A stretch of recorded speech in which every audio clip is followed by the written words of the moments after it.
Hello friends, मी श्रद्धा परब आणि तुमचं माझ्या यूट्यूब चॅनलमध्ये खूप खूप स्वागत आहे।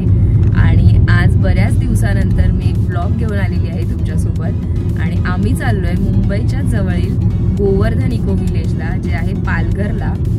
ते इस्कॉन टेम्पल आहे आणि आम्ही आता तिथे जाण्यासाठी सकाळी 7 वाजताच निघालोय, कारण मंदिराचे टायमिंग्स आहेत ते सकाळी 5:15 ते दुपारी 12 वाजेपर्यंत आहे आणि इव्हनिंगला 4 ते 6 वाजेपर्यंत आहे। मिनी वृंदावनच आहे तिथे। सो तिथे काय काय आहे हे आम्ही तुम्हाला तिथे गेल्यानंतरच दाखवू। सो चला, आम्ही बाय कार तिथे चाललोय, पण ऑफकोर्स आपण पब्लिक ट्रान्सपोर्टनेही जाऊ शकतो। तर त्यासाठी आधी आपल्याला पालघरला येणारी जी ट्रेन आहे, म्हणजे डहाणू रोड ट्रेन आहे, ती पकडायची आहे आणि पालघर स्टेशनला उतरायचं आहे। स्टेशनच्या जवळच तिथे एसटी डेपो आहे, ती एसटी पकडायची। मस्तान नाक्याला उतरायचंय आणि त्यानंतर आपल्याला परत शेअर ऑटो किंवा प्रायव्हेट ऑटो तिथून मिळतील इको विलेजला येण्यासाठी। तर हा स्टेशन पासूनचा ते इको विलेजला पोहोचेपर्यंतचा प्रवास जो आहे तो ऑलमोस्ट 1 ते सव्वा 1 तासाचा होतो। आता वाजले 9:15, तर आम्ही इथे येऊन पोहोचलोय ऑलमोस्ट 2 तासामध्ये। तर इथे फ्री एंट्री आहे आणि त्यासोबतच इथे फ्री 2 व्हीलर आणि 4 व्हीलरसाठी पार्किंगही आहे। सुरुवातीलाच गणपती बाप्पाचं मंदिर आहे आणि त्या समोरच इथे हा इन्फॉर्मेशन डेस्क आहे। इको विलेजमध्ये स्टेसाठीची सुद्धा सुविधा उपलब्ध आहे। तर त्याचे डिटेल्स किंवा त्याचे चार्जेस तुम्हाला त्यांच्या वेबसाईटवर मिळतीलच आणि तिथूनच तुम्ही ऑनलाईन बुकिंगही करू शकता। त्यामुळे इथे तुम्ही स्टेसाठी सुद्धा येऊ शकता। चला तर मग आता आत जाऊया। तर इथे मुख्य असे 2 मंदिर आहेत। पहिलं म्हणजे श्री श्री राधाकृष्ण बिहारी मंदिर आणि दुसरं श्री मनमोहन मंदिर।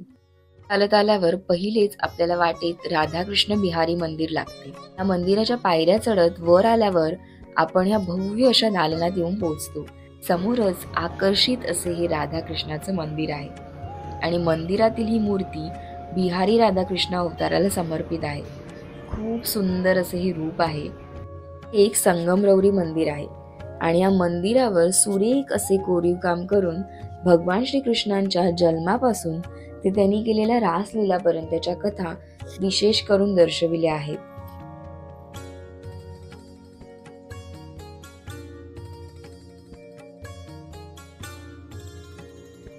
तर हे बघा, या दालनावरती हे जे छत्र आहे तर त्यावर देखील भगवान श्रीकृष्णांच्या रासलीलांचे चित्रलेखन केलेलं आहे। सगळेच भक्तजण हे हरे कृष्णा कृष्णा कृष्णा हरे हरे, हरे रामा रामा रामा हरे हरे या मंत्राचा जप करताना आपल्याला दिसतात। तसंच भगवान श्रीकृष्णांचे भजन आणि गाणी गातानाही दिसतात।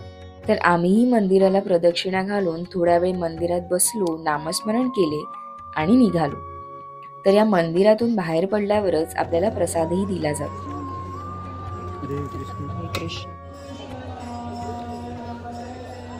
या मंदिराच्या जवळच गिफ्ट शॉपही आहे, जिथे श्रीकृष्णांच्या मूर्ती आहे, तसंच त्यांच्या रिलेटेड पुस्तकं आहेत आणि जप करण्यासाठीचे तसंच पूजापाठ करण्यासाठीची सगळे सामग्री। शेजारीच सपोर्ट अस म्हणून हेल्प डेस्क आहे। या इको विलेजमध्येच आपल्याला फ्री ऑफ कॉस्टमध्ये फॉरेस्ट टूरही करता येते आणि त्यासाठी फक्त आपल्याला रजिस्ट्रेशन करावं लागतं। तर ह्याच डेस्कवर येऊन आपल्याला ते रजिस्ट्रेशन करायचं असतं।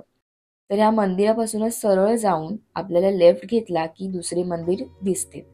आता आम्ही आलो आहे ते श्री मनमोहन मंदिरमध्ये आणि हेच माझ्या मागेच आहे हे मंदिर। आणि ह्या मंदिराचं बांधकाम देखील तितकंच सुरेख आहे। पहा, मंदिरातील श्रीकृष्णाची ही जी मूर्ती आहे ती खरंच नावाप्रमाणे अगदीच मन मोहित करून टाकणारी आहे। मला खरं तर खूप दिवसापासून अशा एका शांत ठिकाणी जायचं होतं, जिथे मनाला शांतता मिळेल आणि आजूबाजूचा परिसर, वातावरण पण खूप सुंदर आणि शांत असेल। I think he best place आहे। इथे आल्यानंतर खूपच शांत असं वाटतंय मनाला। खूप सुंदर एक पॉझिटिव्ह एनर्जी, एक पीसफुल वातावरण इथे आहे। मंदिराच्या बाजूलाच संपूर्ण अशी ही ग्रीनरी आहे, डोंगर वगैरेही आपल्याला दिसतात। सो खूप अप्रतिम असं हे मंदिर आहे। जर तुम्हाला पण असंच काही शांत ठिकाणी जायचं असेल, एक पॉझिटिव्ह एनर्जीची गरज असेल, तर नक्कीच ह्या ठिकाणी या आणि या मंदिराला भेट द्या। परिसर इतका सुंदर दिसतोय, तर मग विचार करा ना, पावसाळ्यात तर इथलं क्लायमेट कसलं मस्त असेल, नो डाऊट। आत्ता आपण चाललोय ते वृंदावन फॉरेस्ट टूरला आणि इथे आपल्यासोबत टूर गाईडही असतात जे आपल्याला सगळ्याच गोष्टींविषयीची माहिती सांगतात. अभी जाना है सबको, श्री कृष्ण है तो वहाँ जाएंगे. बोलो मथुरा धाम की जय, गोपाल कृष्ण भगवान की जय, वृंदावन धाम की. ही जे फॉरेस्ट टूर आहे त्याचे 1-1 तासाने बॅचेस असतात. वृंदावन फॉरेस्ट टूर मध्ये वृंदावन आणि गोकुळामध्ये तब्बल 42 स्थानांचा समावेश केला गेला आहे. श्रीकृष्णांच्या जन्मापासून ते संपूर्ण अवतारातील विशेष महत्त्व असलेल्या वास्तू, प्रसंग आणि जागांच्या प्रतिकृती बनविण्यात आल्या आहेत, ज्यात प्रामुख्याने श्री राधाकृष्ण मंदिर,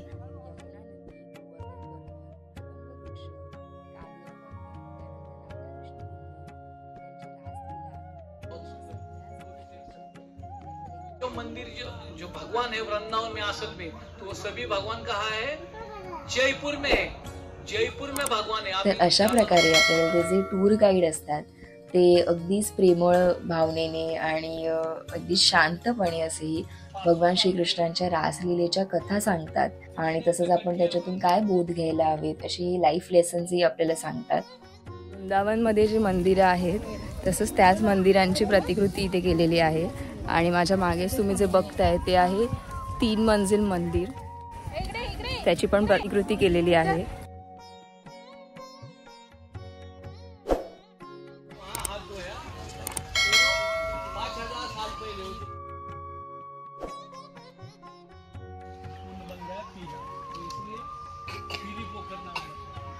पीछे है वो है स्वर्गीची अमर इच्छिता देवा मृत्यु लोक हो जन्मामा. कहने की देवता लोग भी चाहते हैं कि हमें पृथ्वी पर जन्म मिले, क्योंकि वहाँ भक्ति है. ऊपर कुछ नहीं है, भोग है वैसा, उनमें आनंद नहीं है. तो जो कीर्तन का आनंद है वह असल पृथ्वी में. लेकिन पृथ्वी में से कौन सा श्रेष्ठ है? अच्छा कौन सा देश है? भारत. क्यों? कि वहाँ तीर्थ स्थान है, तपस्थली है. उत्तर भारत, क्योंकि वहाँ भगवान श्री कृष्ण ने, प्रभु रामचंद्र ने वहाँ जन्म लिया है. देवभूमि भी कहते हैं. मथुरा मंडल में 84 कोस की परिक्रमा होती है, सब तीर्थ उसमें आते हैं.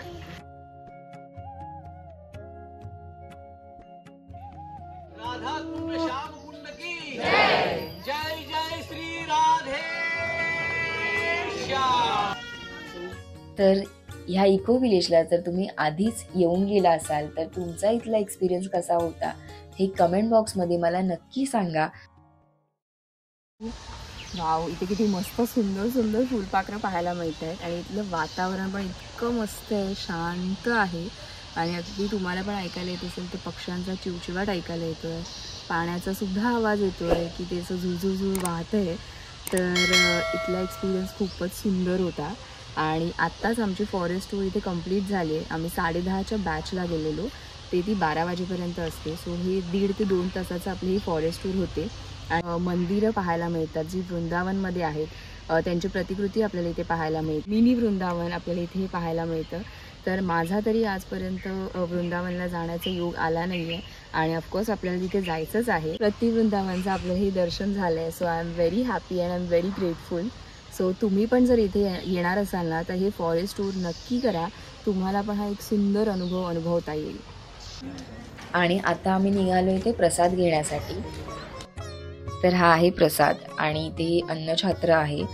तर आम्ही तर इथला हा प्रसादच घेतला आणि खूपच चविष्ट आणि उत्तम होता. जर तुम्हाला इतर काही गोष्टी खायच्या असतील तर इथे कॅफेही आहे. सो तिथे जाऊन तुम्ही फूड बाय करू शकता. तर आपल्याला जिथे प्रसाद मिळतो म्हणजे अन्नछत्रमध्येच डोनेशनसाठी सुद्धा ही एक डेस्क आहे. तर जर तुम्हाला पण काही डोनेशन करायची इच्छा असेल तर नक्कीच इथे डोनेशन करू शकता. आणि हे पहा इथे गुरुकुलही आहे, म्हणजे शाळाही आहे. गोवर्धन इको विलेज स्किल सेंटरमध्ये जे प्रोडक्ट्स बनवले जातात तर तेही इथे विकले जातात, तेही तुम्ही बाय करू शकता.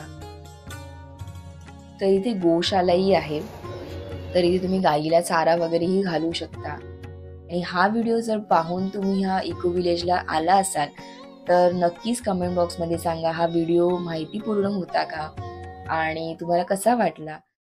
हे बघा असं आयुष्य हवं ना, मस्त. लहानपणच खूप बरं होतं. कोणता स्ट्रेस नव्हता, कसल्या चिंता नव्हत्या, मस्त आयुष्य होतं. किती मस्त आनंद घेत आहेत ते लोक आयुष्याचा.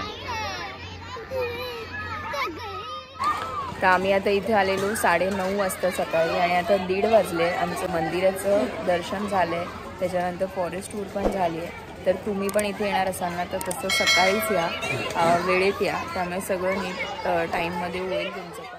तर इथला ओव्हरऑल एक्सपिरियन्स हा खूपच सुंदर होता. म्हणजे इथे बरीचशी लोकं आलेली होती, पण तरी इथे तुम्हाला कोणत्याही प्रकारचा गोंगाट होताना, गर्दी होताना अजिबात जाणवणार नाही. तर इथे उलटं खूपच मनाला शांत वाटेल, पॉझिटिव्हिटी मिळेल, एक पीसफुल असं वातावरण आहे. लोकं जप करताना दिसतात. सो खूपच अप्रतिम इथला हा अनुभव होता. तर हा व्हिडिओ तुम्हाला कसा वाटला हे मला कमेंट बॉक्समध्ये नक्की सांगा. व्हिडिओ आवडला असेल तर लाईक करा, शेअर करा आणि चॅनलला सबस्क्राईब करायला अजिबात विसरू नका. Thank you.